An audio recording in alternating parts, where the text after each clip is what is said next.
Joining us right now, it is Larry Kudlow of CNBC. And Larry, listen, there are many times in my day that I sort of miss seeing you every night there on CNBC. But I got to say, last night was definitely probably the most prominent in recent memory, because after all the events from last week in Paris and after that march in Paris that the president chose for whatever reason to not attend, I really wanted to hear your take on it. I really wanted to hear your reaction to the president as a member of the world community and a leader of the free world. So if you would do me that favor, what's your take? Well, I think it was a terrible, terrible mistake, really terrible mistake.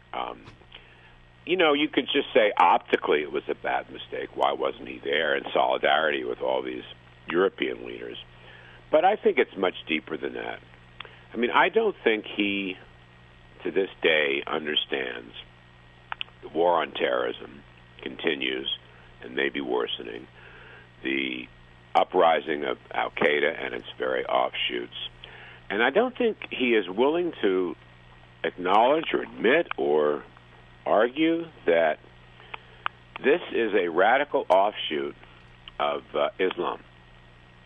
And that part of the issue here, which is what the Egyptian president did so well, al-Sisi, is to tell this to the Islamic community and the Islamic leaders, the imams, that they are fostering or festering or whatever the kind of radical, cutthroat, killing, murderous behavior going on in their very own temples.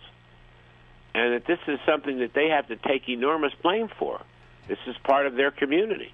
I don't think the president gets that. I don't think he's willing. If he does, he's not willing to admit it. And the other part about that is the al-Sisi story. This is a guy who knocked off the Muslim Brotherhood. Now, he's turning into, he almost appears to be a pretty heroic character. Now, he may not have all the great moral attributes. I don't know. I don't want to go there. I don't know enough about him. But all I know is he saved Egypt. That's right. He saved Egypt. And we're not giving him enough money. We give him the back of our hand. So the entire spirit of this, look, these guys, I had a long talk on radio Saturday with General Keane about this very subject. And, we don't have a leader who's willing to make the sale that the Islamists, the extreme Islamists, are wrong. It's their responsibility. They are wrong, but we have to do everything we can to stop it. Well, but it seems that everything he won't make that. Obama now, what I notice is he's taken to calling it terrorism, which I guess is an advance for him, because he wouldn't call it terrorism. He thought war and terrorism was a bad idea. Or extremism. Yeah. I mean, everything he does seems to suggest that, this is not a big problem. Everything, I mean, he wants to let the terrorists go out of Gitmo. He continues to make the case that we need to pull out here, pull out there, that we don't need to be involved, and that we're winning the war on terrorism. Right. Everything that he does seems to not give truth to what you're saying, is that he doesn't seem to understand that the threat continues to be very real. Yeah, and it's growing, This whole idea that we've conquered terrorism, this whole idea that Al-Qaeda's main wheels have been broken and taken off. And in other words, he not only doesn't acknowledge the scope of this threat, he doesn't acknowledge the source of this threat. Because I think that this argument that is developing, that this is freedom versus totalitarianism, is a very good argument. It is a correct argument. What you have here is a group of radical totalitarians trying to impose their extreme way of life on everybody else, including whatever real estate they may govern in the Middle East. But they want to expand it, and they will take any means to do it. They will engage in violence, and they will engage in murder and assassination in order to get there, all in the false name of following a religion or a god. And that is false. But that doesn't mean that particular religion doesn't have to take responsibility for fostering these offshoots. So what we have here is something that is very much akin to the ideological battle that went on during the Cold War between freedom and democracy. Okay, in this case, freedom and communism, rather, and I see this as very, very analogous. These are the communist totalitarians. These are the fascist Nazi totalitarians, and we are trying to defend freedom. And of course, one then asks the question, as Boris Johnson did in his recent book, which is very good, The Mayor of London. Where's the Winston Churchill that's going to stop this? And then where's the FDR who's going to stop this? Then you might also add, where are the Reagans and Thatchers who are going to stop this? That's what we need. We don't have them. We don't see. Hollande in France doesn't make this clear case. Cameron in England doesn't make this clear case. Merkel in Germany doesn't make this clear case. This clear case must be made. I believe, frankly, it is either it is over Obama's head, or he just refuses to acknowledge it because of his own left-wing ideologies.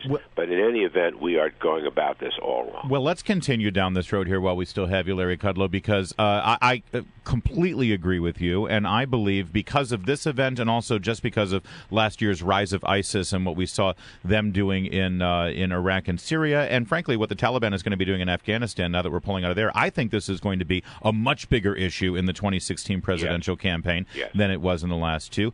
Hillary Clinton, former Secretary of State, lining up her creds on foreign policy there on the Democrat side. Who do you see emerging from the Republicans? We're hearing now that Mitt Romney is basically back in. Sounds like he's in. Jeb Bush is coming back in. What do you think of those developments? Well, I agree with that. I think Jeb is in and has organizationally begun to leapfrog over his opponents, and that's probably why Romney was forced to make a decision and appears to be making a positive decision to go in.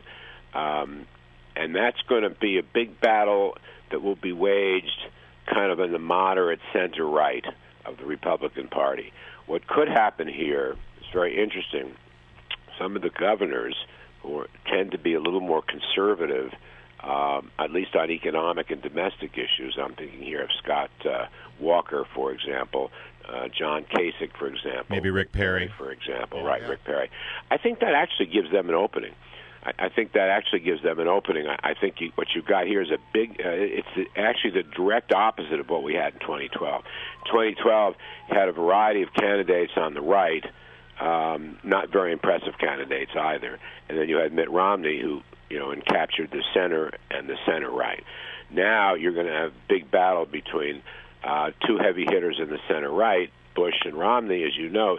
But I think the Scott Walkers, the Mike Pences, the Rick Perrys, they all have a more interesting shot, I think, on the right side of the spectrum. And that's why this is going to be such an interesting race.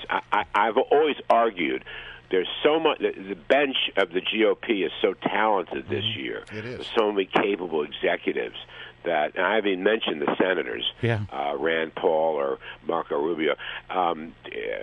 You're going to really have a much more spirited, much more interesting, and I think much more informative debate. And it's already starting to happen. And hopefully a constructive debate as well. Yeah. Larry Kudlow, always good to have you, and especially this week. I really appreciate you being here. And again, you can hear Larry, of course, every Saturday here at 7 p.m. on WMAL. That would be called, shocking, The Larry Kudlow Show. Brilliant idea. Who got paid? What marketing genius was paid millions of dollars to come up with that name? But it's a good idea. Hey, thanks, Larry. Thank you.